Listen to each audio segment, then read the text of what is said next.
Bueno, vamos ahora a analizar los sueños que tuvieron el copero y el panadero. ¿Qué es esta historia? Bien, el rey de Egipto, o sea, el faraón, tenía muchos ministros, entre ellos el copero y el panadero.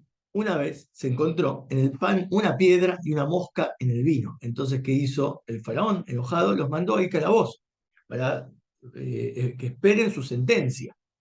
Estaban ahí en el calabozo donde casualmente Yosef se encontraba ahí. Esto está todo en Génesis. ¿Sí? Yosef se encontraba ahí porque, bueno, se habló mal de él y fue a parar al calabozo y él ayudaba al carcelero en el calabozo. Una noche los dos ministros tuvieron un sueño y ambos despertaron muy asustados. O sea, uno de los tips de que el sueño era verdadero, porque los movilizó muchísimo, por lo que se les relataron el sueño a Yosef, que les preguntó. Bueno, ¿cómo es el sueño del copero? El sueño del copero es que vio un racimo de uvas que constaba de 3 ramas. El racimo florecía muy rápidamente. Sacaba su primera flor y después sus pequeñas uvas que maduraban enseguida. Después las exprimía en la copa del faraón para hacer vino y entregarlo directamente en su mano. ¿Qué interpretó Yosef? Que los 3 racimos significan que en 3 días volvería a ejercer su función de copero. El faraón lo convocaría para servir de vuelta el vino. Después está el sueño del panadero. Vio 3 cestas agujereadas sobre su cabeza y en la cesta superior vio toda la comida sabrosa que él solía prepararle al faraón. Vino una paloma y comió toda esa comida mientras todavía la cesta se mantenía sobre su cabeza. Y Yosef interpreta que esa cesta también son 3 días, pero el faraón lo va a colgar de un árbol y los pájaros van a comer su carne. Ahora, estos sabios explican que los dos estuvieron de acuerdo 100% y le creyeron a Yosef el sueño. ¿Por qué? Porque cada uno, ¿cómo corroboraron que Yosef tenía razón? Porque el panadero también soñó con la interpretación del copero y el copero soñó con la interpretación también del sueño del panadero. Entonces, entre ellos no se habían contado entre ellos cuál es la interpretación de sus sueños, porque querían ver si existía alguien que se los descifrara. Entonces, esta era la prueba, la evidencia que ellos tenían, que si el intérprete tenía razón o no. Por eso aceptaron la interpretación de Yosef, porque es lo que ellos habían soñado. Así está escrito, que ambos soñaron un sueño, cada uno tuvo su sueño en la misma noche, cada uno conforme a la interpretación de su sueño del compañero. Lo dice la misma Torá, con obviamente los intérpretes, ¿no? Al escuchar la interpretación de Yosef, los dos supieron que éste decía la verdad. Entonces, hasta aquí vemos que la explicación superficial es que el sueño ya está, se resolvió, esa es la explicación que tiene, muy bien, pero ¿cuál es la profundidad de esta historia? Vamos a ver los secretos que hay en estos sueños y para poder aprender más acerca de este maravilloso mundo de los sueños y cómo aprender a interpretar cada vez más profundo. Bueno, si bien los sueños parecen ser sencillos, el copero soñó que vertía el vino de vuelta en la copa del faraón, que volvería a su empleo, y el panadero soñó que un pájaro comía de los panes de su cesta y no era el faraón que comía de ella. Entonces era muy fácil interpretar de que, bueno, uno soñó con el que exprimía el vino al faraón de vuelta, las uvas para hacerle vino. Era el faraón que le servía, el otro no soñó con el faraón en su sueño, sino con pájaros que comían el pan. Entonces habría muy sencillo que no iba a volver al empleo. Ahora, las preguntas que surgen son así. ¿Quién de los dos pecó? Es decir, el copero y el panadero, ambos hicieron una falta contra el faraón, si no, no estarían en el calabozo. O sea, él se enojó con los dos, porque a uno lo restituye y al otro no. ¿Está bien? Vimos que el error lo cometió el copero y el panadero directamente, tampoco era a través de un intermediario o un empleado que ellos contrataron de su catering para hacer este trabajo. El faraón se enojó con ellos directamente. En el caso del pan, el panadero era el responsable, porque si una piedra había dentro de la masa, ¿sí? Es culpa del panadero, no del ministro, porque el ministro no ve el pan en todo su proceso. se encarga de darle el pan al faraón. El vino, el copero, no fue culpable porque él lo procesó y el hecho de que haya entrado una mosca en la copa fue culpa del ministro, porque el vino estaba perfecto, ya lo había hecho. Fue el ministro que fue a servirle la copa quien no se percató de la mosca que había caído después en la copa y se la sirvió igual. Entonces, las cosas, como las interpreta Yosef, ¿por qué al ministro de los panaderos, que no tenía la culpa en absoluto, le dijo que iba a morir y al ministro de los coperos, que aparentemente sí fue el descuidado, le dijo que volvería a su trabajo? Entonces, en un sueño normal hay muchas banalidades, ¿no? Cosas ilógicas, algo todo descartable, en especial cuando hablamos de gente común y corriente, como eran estos, que eran personas, digamos, la Torá menciona, pero no era Jacob, no era Yosef, no era Abraham, no era gente de alto nivel espiritual, era gente sencilla. Entonces, ¿cuáles son las tonterías de estos sueños? ¿No? Lo primero que uno tendría que pensar es, sí, estos que están soñando, ¿qué pueden estar soñando de mensaje, ¿no? ¿Acaso estaban en el mismo nivel que Jacob y Yosef, cuyos sueños eran puros, sin desecho? ¿Y quién dijo que estos eran sueños que lo más lógico es decir que eran sueños de la imaginación? Imagínense el ministro de los coperos recién despedido, lo único que piensa todo el día es volver a su trabajo. ¿Sí? Todo lo que pasó, qué injusticia, quiero volver a mi trabajo, extraño mi trabajo. Entonces es lógico que sueñe con volver al trabajo. Lo mismo el ministro de los panaderos, que estaba acostumbrado a tirar las migajas que sobran del pan a las palomas. ¿Sí? Está prohibido, es una costumbre de esa época, de que la gente comiera los restos de la comida del faraón. Eso era prohibido. Entonces, eh, las palomas eran los intrusos que se colaban a comer las migajas. Entonces, era normal que sueñe con palomas comiendo el pan. Parecen ser sueños de imaginación. ¿Por qué Yosef decidió que el faraón mataría al ministro de los panaderos, como castigo por haberlo despedido? Porque también es como que se le ocurrió que ese era el castigo, la muerte. ¿Por qué sentenció a muerte algo que, cómo sabía que el faraón iba a sentenciarlo a muerte? Quizá lo penaban de otra manera. ¿Dónde vio símbolos de muerte en el sueño? O sea, en resumen, vamos, ¿de dónde le vino a Yosef la idea de ir en contra de la lógica? Decidir que esto era un sueño verdadero y no imaginativo, sentenciar a muerte al inocente y engrandecer al culpable. Ahora es donde se pone, ¿no?, jugoso esto, y para poder aprender a interpretar los sueños del intérprete máximo de sueños que es Yosef. El sueño del ministro de los coperos.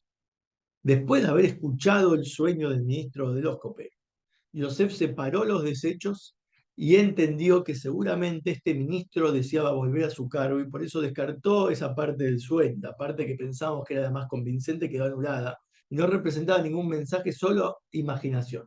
Una vez que sacó esa parte imaginativa, la descartó, empezó a revisar si lo que quedaba era un sueño con mensaje o imaginación, pero se dio cuenta de que no había sido un sueño turbio, sino muy ordenado. Los impresionó a ambos, también los movilizó mucho, quienes recordaban todos los detalles del sueño, otro tipo del cual demostraba que eran sueños con mensajes y había que ponerles atención. Por un lado, Yosef se dio cuenta de un mensaje que incluía el mensaje de ascenso, porque en el racimo de uvas, una rama que empieza a florecer saca sus flores, luego uvas pequeñas, después estas crecen y termina el mismo ministro exprimiéndolas y sirviéndole vino al faraón. Es un proceso de ascenso. Todo esto demuestra claramente que era señal que subiría del calabozo, que estaba en las profundidades de la tierra, a la corte del faraón como su ministro de coperos. También la vid vista en un sueño representa la abundancia y la bendición, porque una vid podemos encontrar casi todas las bendiciones, la verajot, las uvas cuando son muy pequeñas se le dice boré pri adamá, que se bendiga el fruto de la tierra.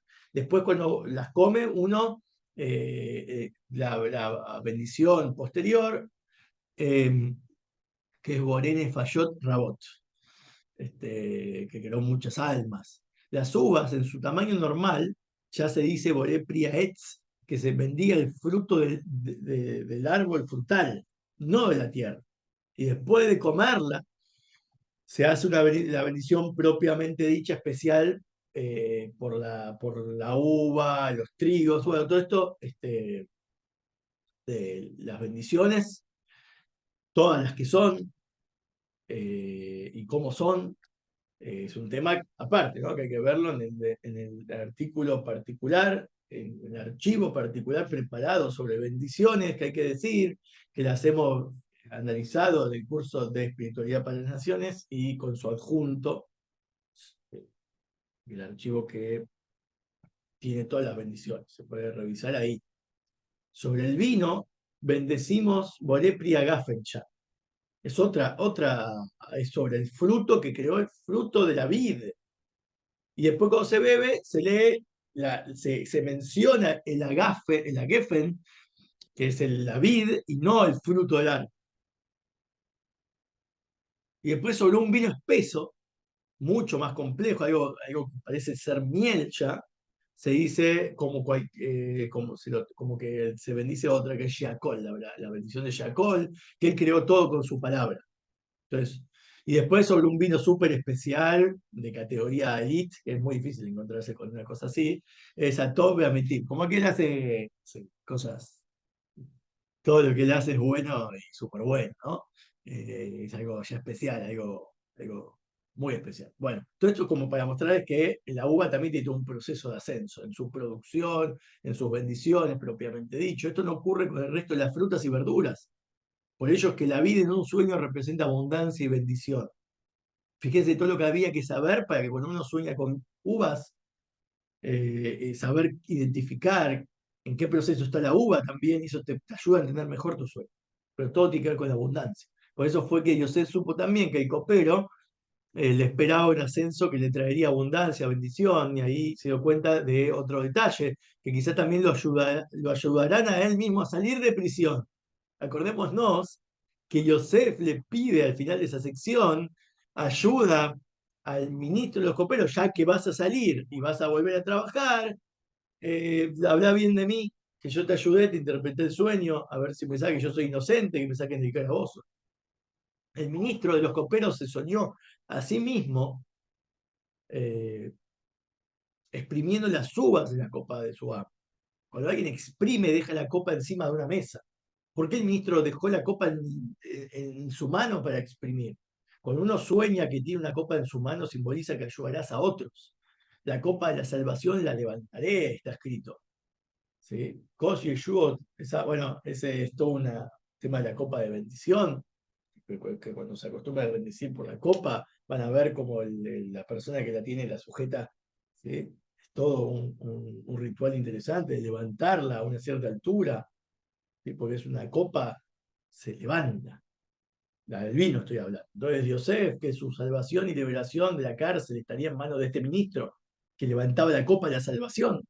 Ahí entendió que era la conexión para él salir. Cuando culminó Yosef su interpretación, le dijo al ministro que por favor se acordara de él y le dijera al faraón que lo sacara de prisión, cosa que, bueno, obviamente los comentaristas dicen que eso le causó 2 años más estar en la cárcel, porque no confió en Hashem, tenía que haber dejado que las cosas suceden de forma automática, no tratar de escabullirse de forma, de un atajo. Al final salió por él, porque 2 años más tarde, ahí sí, viendo que el faraón había soñado y no encontró un intérprete, el copero se dio cuenta que para él, para su beneficio, estaría, ahora sí, el ideal, lo beneficiaba a él tener el dato que le iba a salvar al faraón y contándole que había un intérprete buenísimo en el calabozo. Cómo suceden las cosas, ¿no?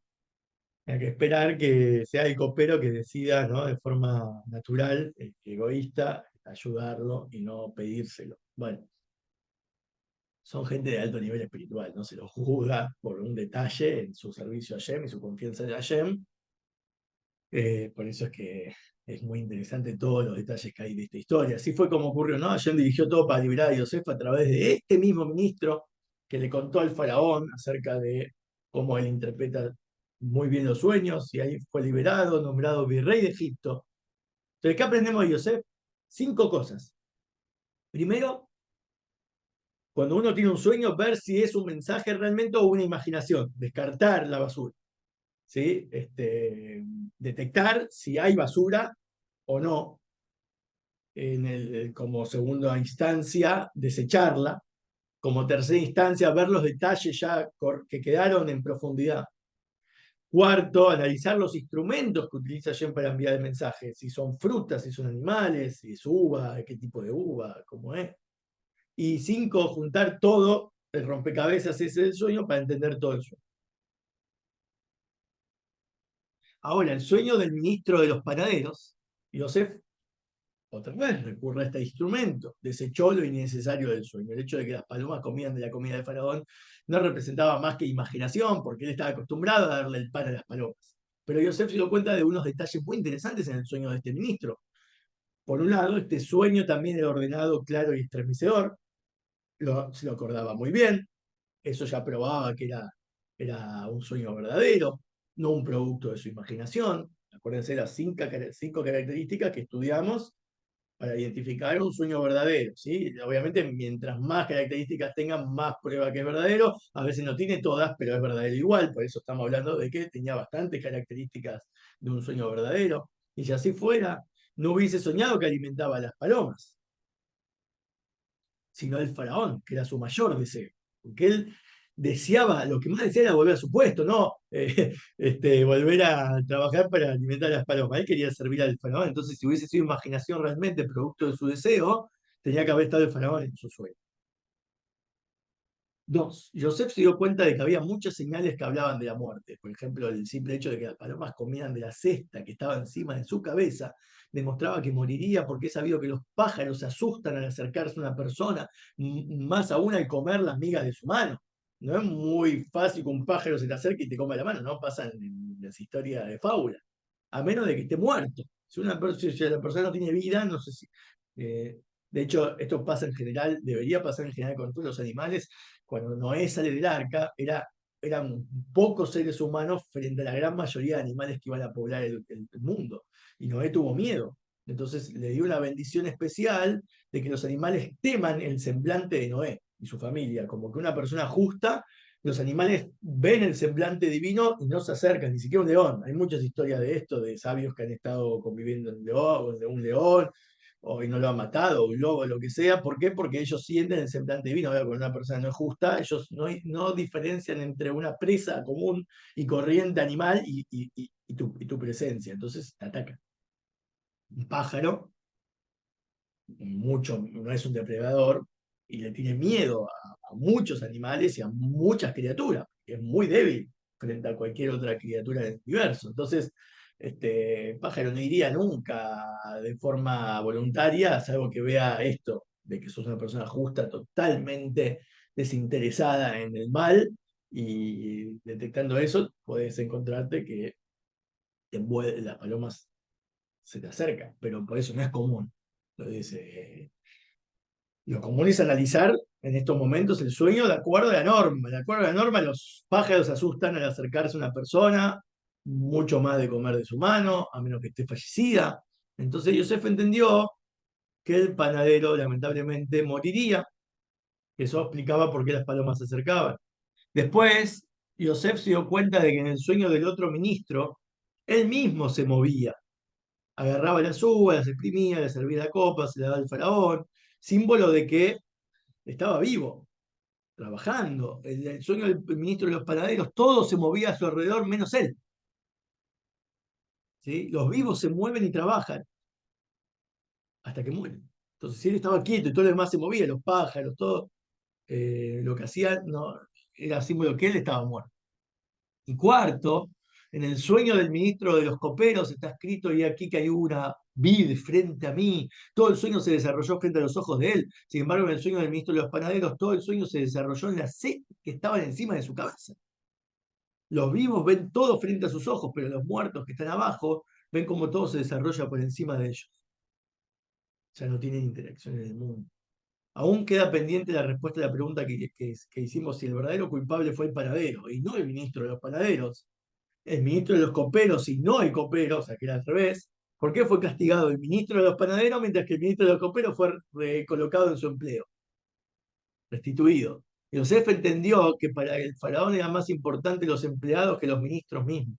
El ministro es quien da la cara ante los invitados, pero los que de verdad trabajan son los empleados y sirvientes. Lo mismo con el gobierno, los que de verdad dirigen el país son los empleados, los consejeros, pero el presidente lo que hace es dar las directrices.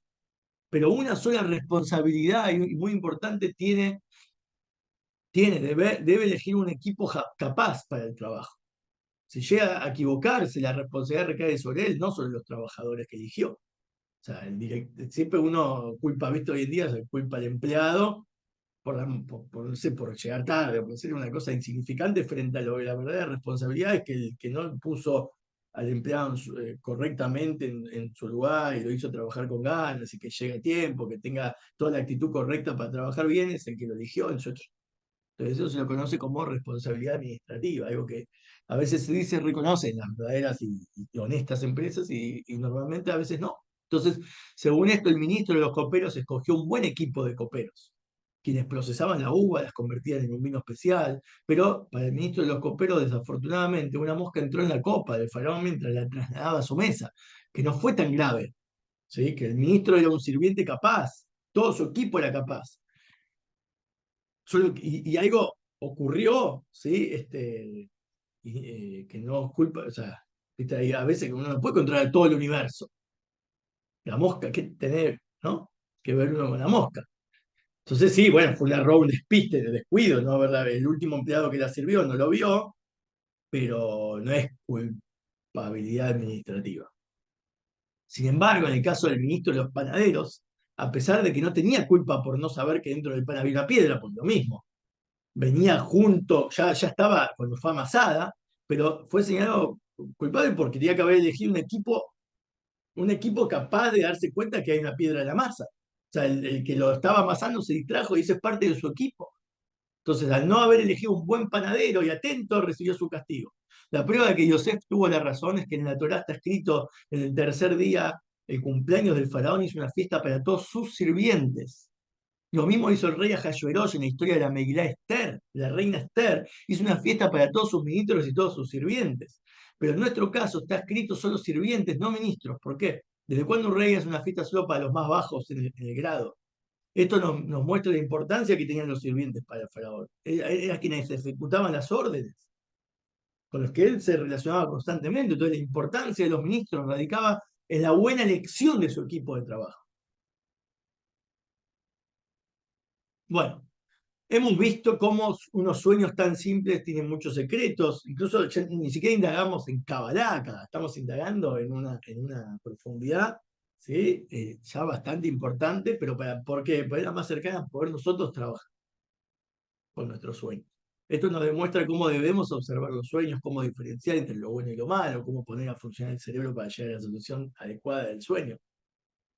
La Torá no solamente te da los peces, te enseña a pescar si uno quiere, te enseña a administrar una empresa de pescado. Todo el proceso hasta llegar a ser un gran magnate de la pescadería.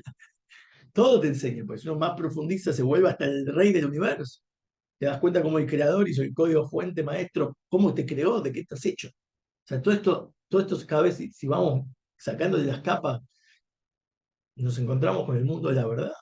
Por eso es un 60 de profecía, el sueño. Ni que hablar un 60 del mundo de la verdad. Porque se dice que los sueños también es un 60 de la muerte.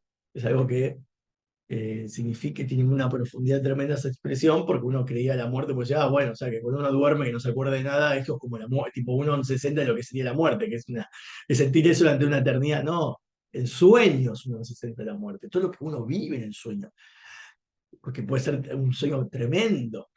Hay mucha emoción en la muerte, no es que la muerte terminó, es una vida más allá, es otro estilo de vida, una vida donde se lo llama para la Torá el mundo de la verdad, y uno reconoce toda la verdad. Lo que no aceptaba, los defectos desaparecen, se desecha la imaginación, aparece la verdad misma del mundo. Por eso ahí está la verdad. Imagínense, cuando uno profundiza, llega al mundo de la verdad, estando en vida, se conecta con ese plano, está constantemente conectado.